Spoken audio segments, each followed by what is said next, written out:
Okay, നമ്മൾ prove ചെയ്യാൻ പോകുന്ന ഫോർമുല ഡെറിവേഷൻ ഓഫ് പ്രിസം. അതിൻ്റെ ഫോർമുല എന്താണെന്ന് വെച്ചാൽ lambda plus A is equals to I plus A. ഇവിടെ ഐയും എയും എന്ന് വെച്ചാൽ എന്താണ്? ഐ എന്ന് വെച്ചാൽ എ അല്ല, ആറല്ല സോറി, ഇ ആണ് കേട്ടോ. ഇ എന്ന് വെച്ചാൽ എമർജൻറ്റ് റേ, ഇൻസിഡൻറ്റ് റേ. ഇവിടെ ഇൻസിഡൻറ്റ് റേയും എമർജൻറ്റ് റേയും വേറെ വേറെയാണ്. നമ്മുടെ ഗ്ലാസ് സ്ലാബിൽ ഇൻസിഡൻറ്റ് റേയും എമർജൻറ്റ് റേയും ഈക്വൽ ആണ്, പക്ഷെ ഇവിടെ അങ്ങനെയല്ല. അപ്പോൾ നമുക്ക് അപ്പം ഇതെന്താണ്? Angle of deviation. ഈ ഒരു റേ, ഈ പ്രിസം ഉണ്ടായിരുന്നതിനകത്ത് എങ്ങനെയായിരുന്നു പോകുന്നത്? സ്ട്രെയിറ്റ് ആയിട്ടായിരുന്നു പോകുന്നത്. ഈ ഒരു ലൈൻ എങ്ങനെയാണോ പോകുന്നത്, പിന്നെ നമ്മുടെ എമർജൻറ്റ് റേ എങ്ങനെയാണോ പോകുന്നത്, ഇത് രണ്ടെണ്ണത്തിൻ്റെയും കൂടെ ഉണ്ടാക്കുന്ന ഈ ആംഗിളാണ് ആംഗിൾ ഓഫ് ഡീവിയേഷൻ. പിന്നെ ആംഗിൾ ഓഫ് പ്രിസം എന്ന് പറഞ്ഞാൽ എ ആംഗിൾ, ഈ ആംഗിളും കൂടെ ഉണ്ട്. ഓക്കെ, ഇനി നമ്മൾ ആ ആംഗിൾ ഓഫ് ഡീവിയേഷൻ എന്താണെന്ന് നോക്കാൻ പോവാം. നമ്മൾ ആ ട്രയാങ്കിൾ എടുത്ത് വരച്ചു കഴിഞ്ഞാൽ, ഇവിടെ ഈ ട്രയാങ്കിൾ നമ്മൾ ഒന്നുകൂടെ എടുത്ത് വരച്ചിട്ടുണ്ട്.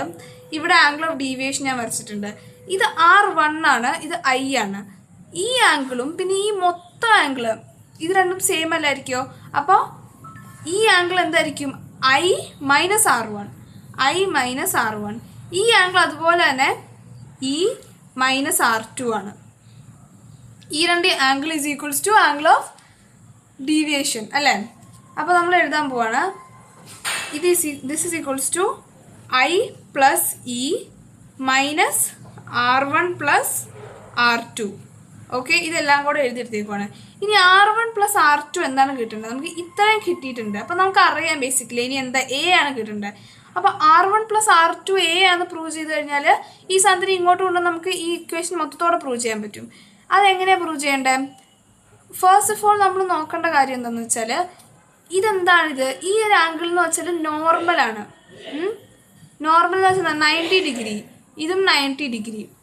ഇത് രണ്ടും 90 ഡിഗ്രി ആണെങ്കിൽ അതിൻ്റെ അർത്ഥം എന്താണ്? നമ്മൾ നോക്കുന്ന ട്രയാങ്കിൾ ഏതാന്ന് പറഞ്ഞാൽ, ഒരു മിനിറ്റ്, ഈ മൊത്തം ട്രയാങ്കിളാണ് നമ്മൾ നോക്കുന്നത്. ഞാൻ പറഞ്ഞു ഈ ആംഗിളാണ് 90. കാരണം എന്താണ്? ഇത് നോർമലാണ്, ഇത് 90 ആണ്, ഇത് 90 ആണ്. അപ്പോൾ ഇത് 90 ആണ്, ഇത് 90 ആണ്. അപ്പോൾ ഇത് രണ്ടും 90 ആണെങ്കിൽ ഇത് മൊത്തത്തോടെ എന്തായാലും 360 ആയിരിക്കും. ഈ ആംഗിളിനെ നമുക്ക് എന്തെന്ന് വിളിക്കാം? എക്സ് എന്ന് വിളിക്കാം. ഈ ആംഗിളും ഈ ആംഗിളും കൂടെ 180 ആണ്, നമുക്കറിയാലോ. ഓക്കെ, അപ്പോൾ X plus A equals to 180. ഇനി നമ്മൾ നോക്കാൻ പോകുന്നത് ഈ എക്സ് എന്താണ്? നമുക്ക് എക്സിനെ കുറിച്ചൊരു ഐഡിയ ഇല്ല ഇതിൻ്റെ അകത്ത്. എക്സ് നമുക്ക് കണ്ടുപിടിക്കാൻ വേണ്ടി ഒരു വേ ആണ് R1 plus R2 plus X is equals to 180. ഒരു ട്രയാങ്കിൾ ആണല്ലോ, ഇതെല്ലാം ഒരു ഒറ്റ ട്രയാങ്കിൾ ആണല്ലോ. ഇനി എക്സ് എന്ന് വെച്ചാൽ എന്താണ്? 180 മൈനസ് എ ആണ് എക്സ് എന്ന് വെച്ചാൽ. ഓക്കെ, നമ്മൾ അതും കൂടെ ഇവിടെ എഴുതെടുക്കാൻ പോവാണ്. R2, ഈ 180യും ഈ 180യും കട്ടാവുമല്ലോ, കട്ടായി. ഇനി R1 plus R2 is equals to A എന്ന് കിട്ടേണ്ടതാണ്. കാരണം എന്തായാലും ഇത് plus A is equals to I plus E കിട്ടി. ഇനി minimum deviation, angle of deviation എന്താണെന്ന് നമുക്കറിയാം. ഇതാണ് ആംഗിൾ ഓഫ് ഡീവിയേഷൻ. ഇതിൻ്റെ മിനിമം എന്താണെന്ന് വെച്ചാൽ ഈ ഒരു കണ്ടീഷൻ വന്നെങ്കിൽ എന്താണ്? I is equals to E എന്ന് പറഞ്ഞ ഒരു കണ്ടീഷൻ വരേണ്ടി വരും. അപ്പം I മിനിമം എന്ന് വെച്ചാൽ I ഈസ് ഈക്വൽസ് ടു വെച്ചാൽ 2I എന്ന് എഴുതാലോ, മൈനസ് എ. ഇവർ പറയുന്നത് എന്താണെന്ന് വെച്ചാൽ നമ്മുടെ അടുത്ത് I എന്താണെന്ന് നമുക്ക് കണ്ടുപിടിക്കണം. ഇത് ആംഗിൾ ഓഫ് ഡീവിയേഷൻ മിനിമം ആകുമ്പോൾ ഐയോ ഇയോ രണ്ടും സെയിം ആണ്. അപ്പം ഐയോ ഇന്ന് ഏതാണെന്ന് അല്ല എന്താണെന്ന് കണ്ടുപിടിക്കണം. ഈ I ആണ് കണ്ടുപിടിക്കുന്നത്. അത് നമുക്ക് ഇത് ചെയ്താൽ മതി, റീഅറേഞ്ച് ചെയ്താൽ മതി. +/2 ഇതാണ് നമ്മുടെ I. അപ്പോൾ ഇനി I അല്ല നമുക്കെപ്പോഴും ഈ ഒരു എപ്പോഴും സ്നെൽസ് ലോ വെച്ചാണ് നമ്മൾ കമ്പയർ ചെയ്യുന്നത്. സ്നെൽസ് ലോ എന്താണ്? μ1 sin I by is equals to μ2 sin R. Okay, ആറിന് വേണ്ടി എന്തായിരുന്നു നമ്മുടെ ആകെ ആറിന് വേണ്ടി കിട്ടി എന്തായിരുന്നു എന്ന് വെച്ചാൽ R1 plus R2 is equals to A എന്ന് പറഞ്ഞ ഒരു മാത്രമേ നമുക്ക് മറ്റേ ഡെറിവേഷനിൽ കിട്ടിയുള്ളൂ. അപ്പോൾ രണ്ടാറും സെയിം ആണ്. കാരണം കിട്ടാൻ പോകുന്ന കണ്ടീഷൻ എന്താണെന്ന് വെച്ചാൽ ബേസിക്കലി ഇത് ഞാൻ വരച്ചിട്ടുണ്ട്, പക്ഷേ ഇത് കുറച്ച് മെസ്സി ആണ്ട് ഒന്നുകൂടെ വരച്ചാണ് സാർ നിങ്ങൾക്ക്. നമുക്ക് ഐയും ആറും സെയിം ആണിൻ്റെ അർത്ഥം എന്താണെന്ന് വെച്ചാൽ നമ്മുടെ I ഡെൽറ്റ മിനിമം ഇതാണ്, ഇതാണ് നമ്മുടെ നോർമൽ, ഇതാണ് ഇതിൻ്റെ നോർമൽ. ഓക്കെ, ഈ ആംഗിളും സെയിം ആണ്, ഐയും ഇയും സെയിം ആണ്. ഇതാണ് ഞാൻ ഉദ്ദേശിക്കുന്നത്. ഈ ആംഗിളും സെയിം ആണ് നമുക്കറിയാം. ഇതും ഐ ആണ്, ഇത് ഇ ആണെന്ന് നമുക്കറിയാം. ഇത് രണ്ടും സെയിം ആണ്, ഇത് രണ്ടും സെയിം ആണ്.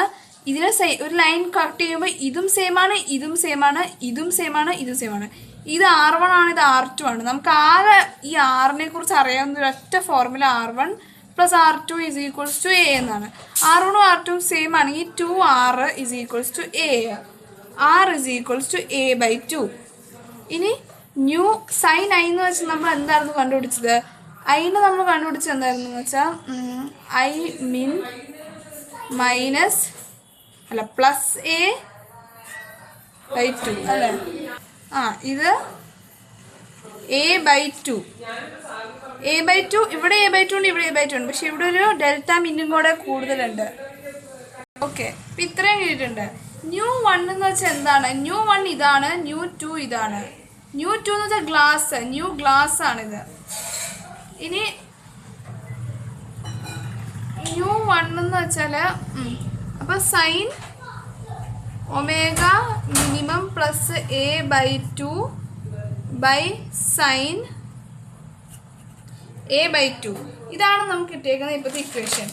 ഇനി നമ്മൾ വളരെ തിന്നായിട്ടുള്ളൊരു പ്രിസം എടുത്തു എന്ന് വിചാരിച്ചോ.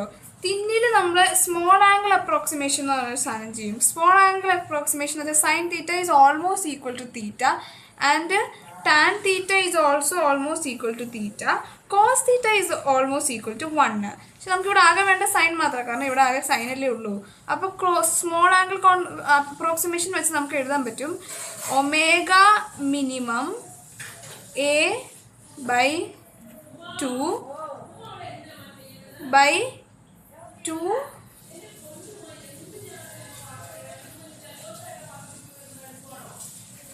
Omega minimum +A = new glass ആണല്ലോ ബേസിക്കലി. ഇതാണ് നമ്മൾ ചെയ്യുന്നത് ബേസിക്കലി. പക്ഷെ ആകെ ഒരു ഡിഫറൻസ് എന്ന് വെച്ചാൽ ഇവിടെ സൈൻ ഇല്ല. ഓക്കെ, ഇനി നമ്മൾ ഒമേഗ മിനിമം = A ന്യൂ -1 കിട്ടി. ഇക്വേഷൻ കിട്ടി. ഇത് എന്തിൻ്റെ ഇക്വേഷനാണ്?